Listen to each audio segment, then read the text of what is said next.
When you think of practicing Buddhism, probably one thing you're not thinking about is precepts. Typically it's meditation or something like that. But precepts are foundational to all Buddhists, whether they are ordained monastic Buddhists or householder layperson Buddhists. And the reason is practicing and upholding the precepts is so foundational, so core to being a Buddhist and to actually being an enlightened being and realize your natural state of nirvana. If you don't practice the precepts, you're not going to actually achieve enlightenment and this nirvana that we're seeking. And so let me take a little step back here. The reason we're practicing Buddhism is because we realize through the Buddhist teachings and explanation that our life is unsatisfactory. It's unsatisfactory due to dukkha. And so dukkha, many different causes and conditions for it to arise, but basically related to the three poisons or three fires in Buddhism: greed, anger, and delusion. And those, because of those, we create karmic actions, typically unwholesome karmic actions, which keep us trapped in a cycle of rebirth, samsara, and it just continues on and on, this unsatisfactory existence. And so we practice precepts to help us with the Buddha's guideline, his path towards becoming enlightened, realizing nirvana, which is the Noble Eightfold Path. And the Noble Eightfold Path is our path towards freedom, liberation from this dukkha, from this cycle of rebirth. And to practice that is grouped into three different categories. There's morality and conduct, there's wisdom, and then there's also meditative concentration or concentration. And so when we look at that, the precepts foundationally are part of that morality or conduct portion. And they may seem all disconnected, but you can't really gain on the meditative portion of it without the morality or conduct. So they're all interconnected in many different ways. So practicing the precepts allows us to holistically practice all the other parts of the Noble Eightfold Path. If you are lopsided in one, you're just not going to make advancements. So really when we're talking about being a Buddhist is renunciation. So we're renouncing things that are essentially making us sick. So we're sick with dukkha, right? And so you can relate that to the three poisons or three fires, so greed, anger, delusion. And so think about it this way: would you like to be drinking poison every single day? And it's going to make you feel really bad some days, maybe not too bad some other days, but essentially that's not your natural state. Or use the three fires analogy. Would you like to be burned? Or smoke inhalation? Maybe some days is worse than others, but still, why would you want to be burned? So either being burned or sick. You don't want either one of those. That's not your natural state. So we're renouncing the things that are making us ingest these poisons or being burned, right? We want to get rid of that. And so the precepts allow us to do that. Now monastics, they have hundreds of different precepts. They're all in on this path towards becoming enlightened beings. As laypersons, we're what's traditionally called a householder life. So we still have a lot of trappings and a lot of clinging and craving that's really keeping us. But we still practice precepts. Traditionally, it was called the Five Precepts, which are also found inside the monastics precepts, but they have a lot more. But we're all foundationally practicing and upholding the same type of precepts. Now, for laypersons, this is what I'm talking about today. Again, this may not seem like something that you should be really be concerned with, like, oh, it's maybe not as important. But if you really think about it, most Buddhists out there, layperson Buddhists, are upholding the precepts, I would say more than any other practice inside Buddhism. Because if you look at the Buddhas and enlightened followers, bodhisattvas, etc., they are really the epitome of upholding the precepts. If you think about them, you're really not always thinking about like, well, maybe that was a great meditative pose they're doing, or really understanding of all of these things. We look at their conduct, we look at their morality. That's what we're seeing in them as front and center in all their interactions and what they did and everything else. And that's what we're doing with the precepts. Because if you don't have that, well, if you gain this meditative concentration and higher level of attainment, what does that actually mean without the morality foundational? And if you have all this wisdom and you can understand stuff very intellectually, what does that even mean? So all these things have to really be interconnected in that particular way. And these precepts help us. Now, precepts are not like some type of rules set forth by the Buddha saying, if you don't do this, you're going to be punished. There's nothing like that. These are rules that we voluntarily, these precepts that we voluntarily take in ourselves, because remember, we don't want to be sick anymore. We don't want to be burned anymore. We want to get rid of this unsatisfactory conditions and realize our natural state where we're not, sick all the time and where we're not being burned and smoke inhalation all the time. We don't want that. And so this is a good thing. These precepts are wholesome things to help us attain enlightenment. So very much on that morality conduct portion of the Eightfold Path. But you can think about it this way. It's actually allowing us these conditions as we start to have this compassionate mind and we're doing actions that are wholesome in nature. It's allowing us to realize our prajna wisdom, this inherent wisdom that we have inside us, to the truths, to be able to do the meditative concentration portion, to understand the wisdom portion, to understand all these different portions here. We need these precepts. Now, the precepts, you don't have to follow all of them at the same time. So for example, maybe you're just starting out in Buddhism and you're like, well, this particular precept is really hard for me to follow, maybe due to my job or whatever other conditions. Follow whatever precepts you can initially and work yourself up to the other ones. So there's nothing saying, of course, it's great if you could follow all of them at the same time, but for all of us, we have very, very much different conditions, very different lifestyles. So follow the ones that you can fully as much as possible, and then work on the other ones. And so you're working yourself up to following the 5 precepts. So the 5 precepts, these are, as I mentioned, foundational towards Buddhism in general. So even the monastics have this. So you have where you're going to refrain from killing or harming others. You're going to refrain from lying, gossiping, and using harsh language. You're going to refrain from stealing or taking what's not yours. You're going to refrain from sexual misconduct. And you're going to refrain from ingesting intoxicants or stimulants or drugs in general. So you're doing things, all of these may go like, well, wait a minute, what about this one? What about that one? These are all so that it can help you progress on the path towards liberation, freedom. So that is primarily what the precepts are. They're not going, well, hey, maybe I like doing this or that. That's all rooted inside our very mundane world. So the Buddha is trying to rise us about there, and you have to do that because we're trying to really not necessarily control our mind, but change our mind and how our thinking is. These greed, anger, and illusion, we're trying to stop that and get rid of that. And we can't do that without even these very basic 5 precepts, which are very foundational. If you really think about it, these are all about not harming others. So we're not trying to harm others in all these different ways or violate others in different ways. And you may now go, well, what about this precept? I don't see how that violates, others.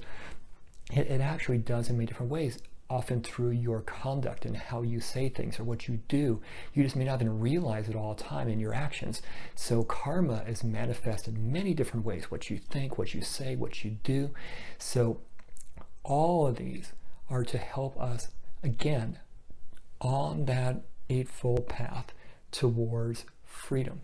So we can look at the precepts that way. But the first thing you actually do as a Buddhist or a prospective Buddhist, you take refuge in what's called the Triple Gem. So this is where you officially become a Buddhist. So here in the Triple Gem, this is where basically you're saying, you know what, the Buddhist teachings make sense to me, his explanation of 4 Noble Truths.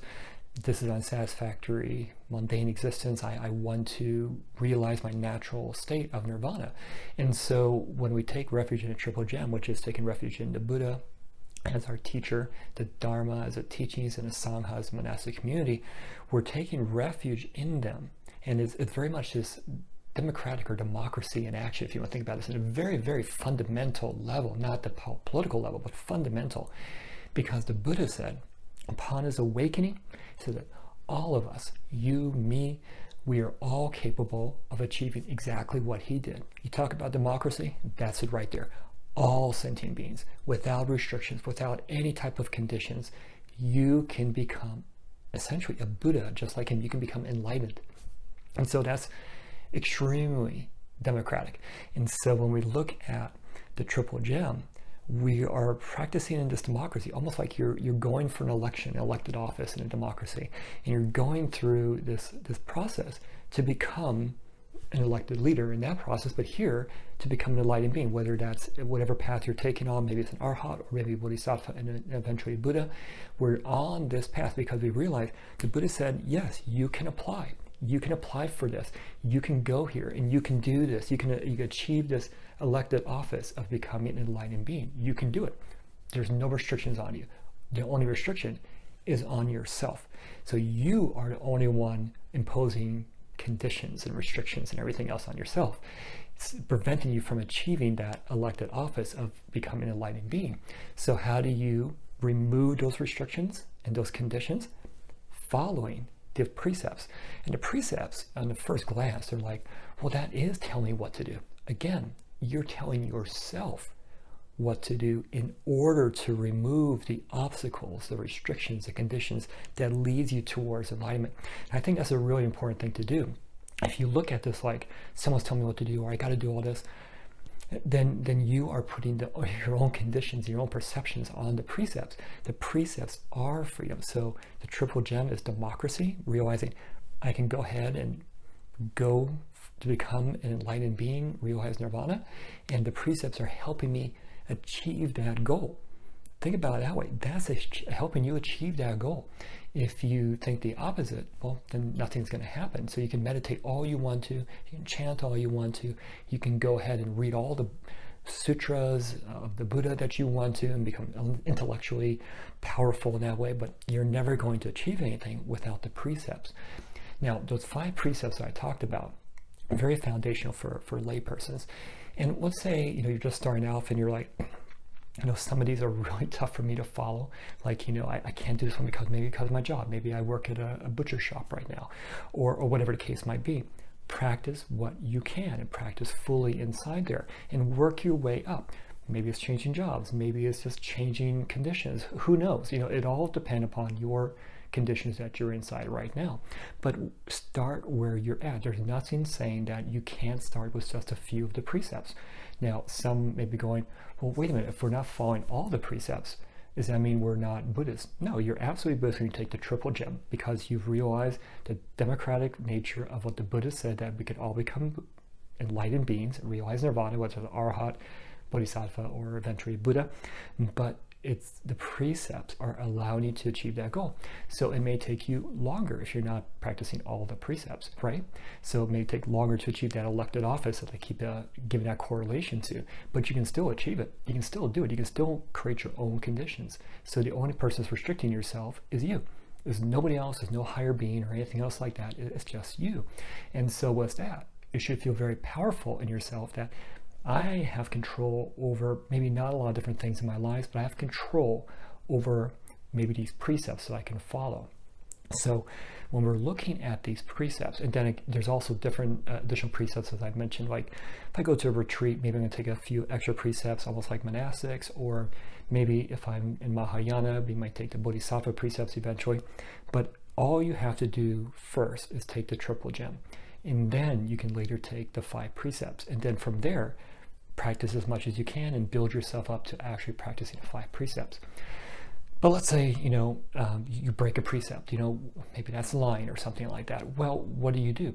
Well, you can go ahead and repent for that. And so it may sound very religious in that nature. Remember, Buddhism is a religion, but you're not repenting in where you're given like some supernatural bliss going, yeah, you're forgiven. You're repenting, you're reflecting upon, if you will, that transgression on the precept. Because remember, this is all about you. So it's about helping you get towards becoming a enlightened being and realizing nirvana. So this is really, if you want to think about it this way, for you. So you're repenting, you're reflecting upon what you did, and then you're repenting for it because you're really trying to transform your thinking, your mind, your body, your heart into a more compassionate, loving kindness type of being. And as you do that, the precepts become, I don't want to say easier, but it basically, you become more holistic with those 5 precepts. So they're all working together that way. So as you repent, this is a way where you are letting it out. Because remember, you don't want to have toxins inside your body. You want to get that out.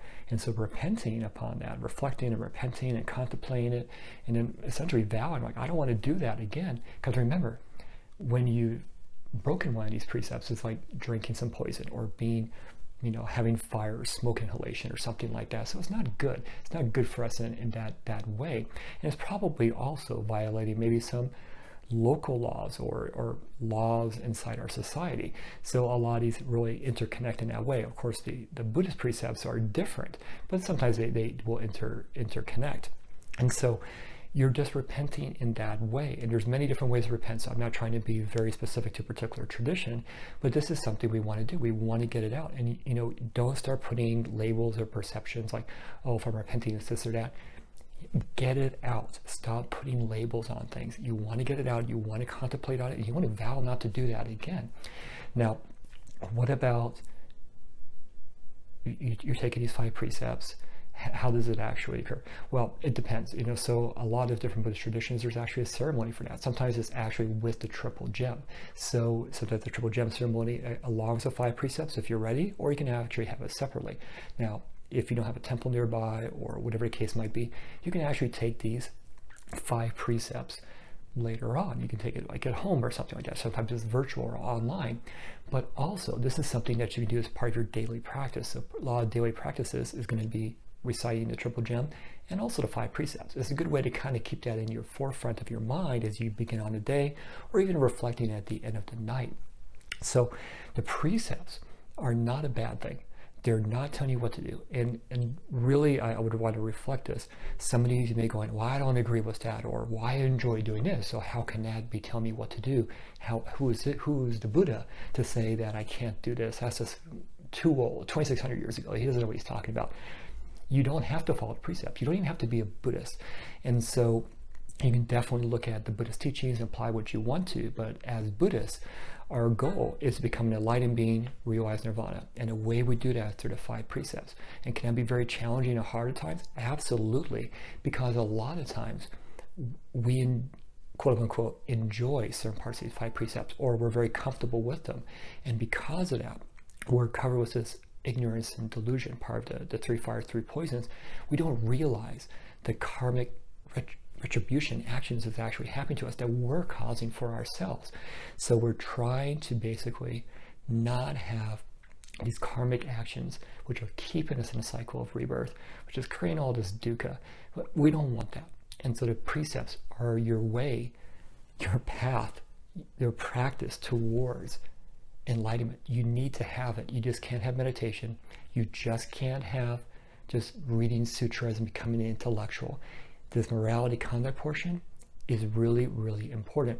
And as I mentioned earlier, you find a lot of Buddhists around the world, a majority of them, they're really following the morality conduct portion of the Eightfold Path. And it's a great thing, because if you get, as I close this out, when you look at enlightened beings like the Buddha, Bodhisattvas, Arhats, when we look at them, we're usually looking at how they're interacting with people. We interact how they're behaving in society with each other, etc. And so that 5 precepts, as us as laypersons, this is the minimum that we actually have to follow. And if we want to progress on that path, but don't beat yourself up. I talked about, you know, you can repent and stuff like this. Don't beat yourself up if you break a precept. Repent on that, reflect on that, contemplate on that. You want to be able to understand. And there's also nuances to this as well too. For example, the precept about I will refrain. So it's not telling you like, no, is it I refrain from lying, right? So, or harsh speech and stuff like that. So refrain from lying. So let's say there's a criminal or a gang and is looking for this innocent person who took shelter inside your home. And so they come up to your door and they're like, is this person inside there? And you tell them, no, that is lying. But you're lying in order to protect someone from being harmed, from being violated, from being killed. So there is nuances to this, which I didn't really cover, you know, to a large degree inside this video, except for right now. But this is where you will have the monastics and the Buddhist teachings that help us understand this better. And for a lot of us, remember, we're still on that ignorance and delusion part of the 3 fires and 3 poisons, which give rise to, like, you know, also the hatred and this anger, you know, creating all these karmic actions. And so keeping that in mind, we may not always understand how to have these quote unquote nuances to the 5 precepts. And that's where the monastics come in for us. So the best we can actually do is practice with our full heart, full mind. We're going to practice these 5 precepts to whatever degree we possibly can. Start where you're at. Do you have any questions about the 5 precepts? I would like to hear from you in the comments below. Thank you.